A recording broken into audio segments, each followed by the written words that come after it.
So, hello friends.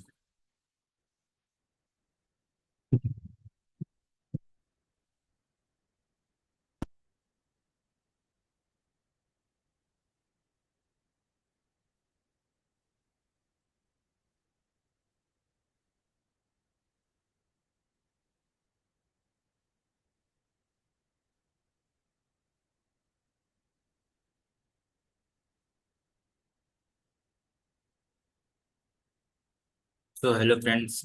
This is a question about Pascal's triangle. So, in this question, we have a num rows given.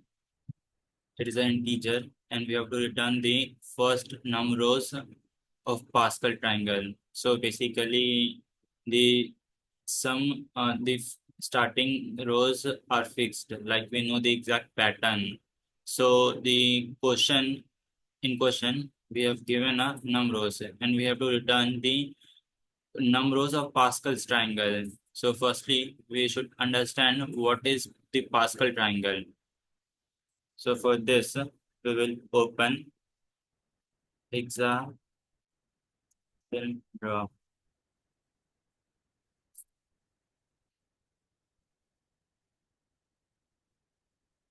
So what is Pascal triangle?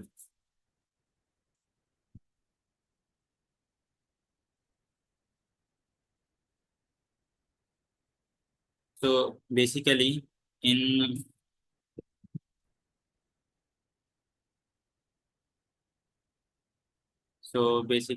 in Pascal triangle, in Pascal triangle. So basically, in Pascal triangle,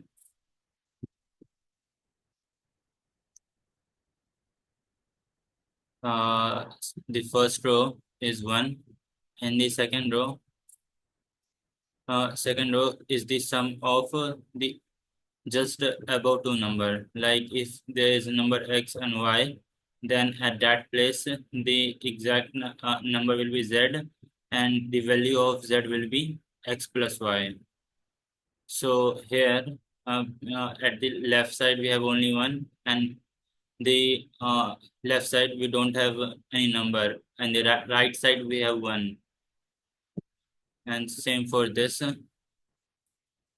like in n equal to 1, like in num rows 1 we have one element, and in n equal to 2 we have two element, and for n equal to 3 we will have three elements.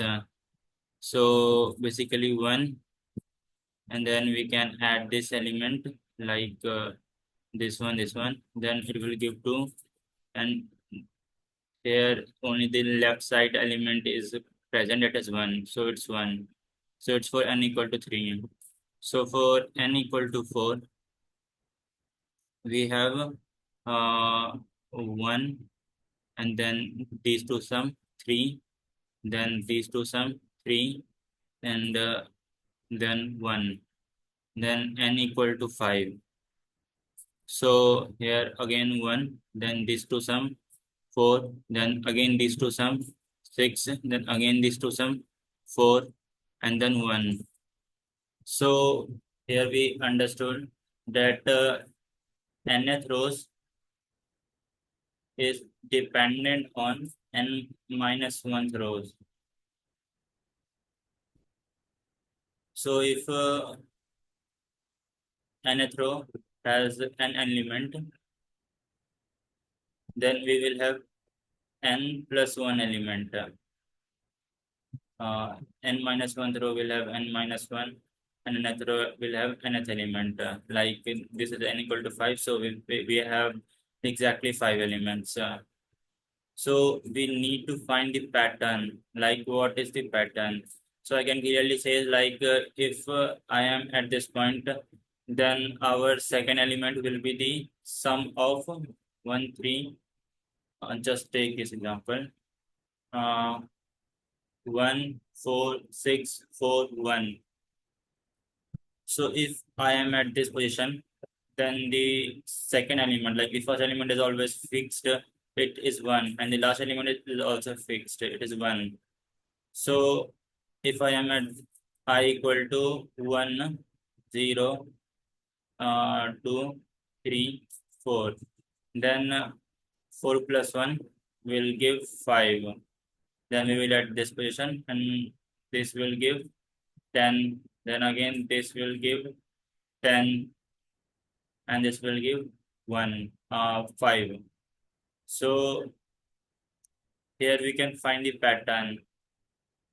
So this is the one way. There could be many ways to solve this problem. Like here we are finding the pattern, like the numbers are repeating 1, 5, 10, then 10, 5, 1. So it's n equal to 6. And so three same number, three same number. So it was n equal to 5. So two same number and two same number and one different number. So what I found was that here num rows is only less than 30, and the Pascal triangle has how many number of elements? If we see number of elements in Pascal triangle.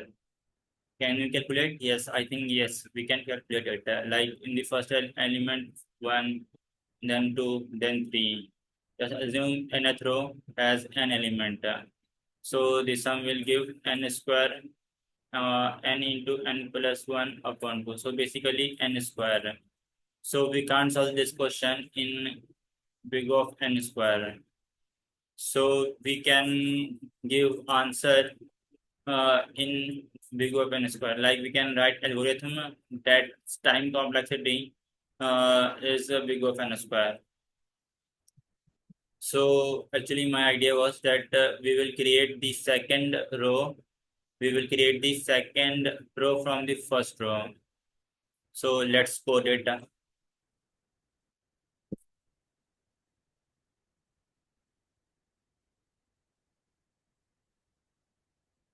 So firstly, number is a little big to write again and again. So I am declaring it as n. So vector of int answer. I am declaring a temporary vector of int temp. So temp, and then for int I equal to 1, for I equal to 1, 1 I is less than n, I plus plus.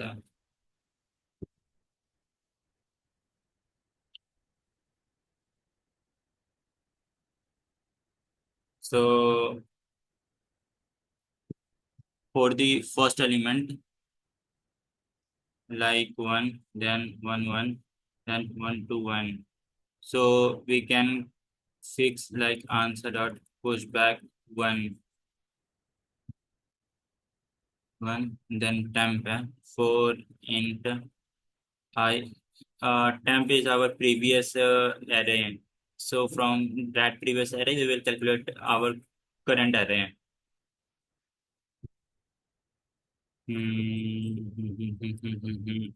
So we know vector of int, vector of int c. This will calculate the vector of that row, particular row, and we will push back in our answer. So we know that the first element is always 1, and something we will do, then we will again push back 1, because we know the last element of any row is 1, and we have already calculated the first row, but actually it is a vector, not 1, not an integer. So here for int I equal to 1, I is less than temp dot size. So temp is from I minus 1th row. So int p equal to temp I minus 1 in c equal to temp I in sum equal to p plus c, p plus c. So we can push back in our current array. C dot push back.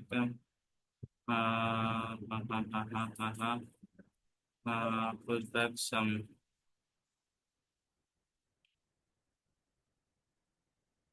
Now after this, we will have to push in our answer.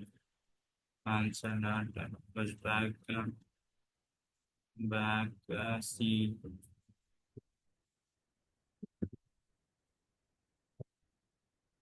Uh, and it as Z, then Z, and then not push back C.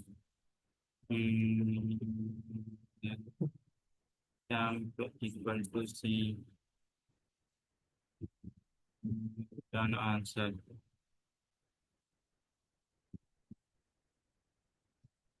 So we have to debug now for int I equal to 1, I is less than m not size.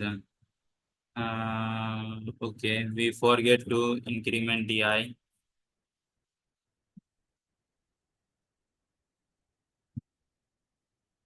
So now we have post our answer to check whether we have got the answer or not. So our answer got accepted. So what should be the time complexity of this question? So we can count the exact time complexity. Like the one way is to get approximate time complexity, and the second way is to get the exact time complexity. Like for how much time this code will run. The time size we can consider it start from 1 and then move to n. So time complexity move time complexity so time array size will move from 1 to n. It is just approximately, but this approximately is very close to reality. So 1 to n. So in the first time, the number of operation will be 1 because here it is a big of 1, big of 1. Everything is 1. So time dot size is first time 1. So operation will be 1. Second time 2. Third time 3. And then this will go to plus m. So its time complexity will be big of n square. So I think it's enough. It's easy question to solve. So thank you.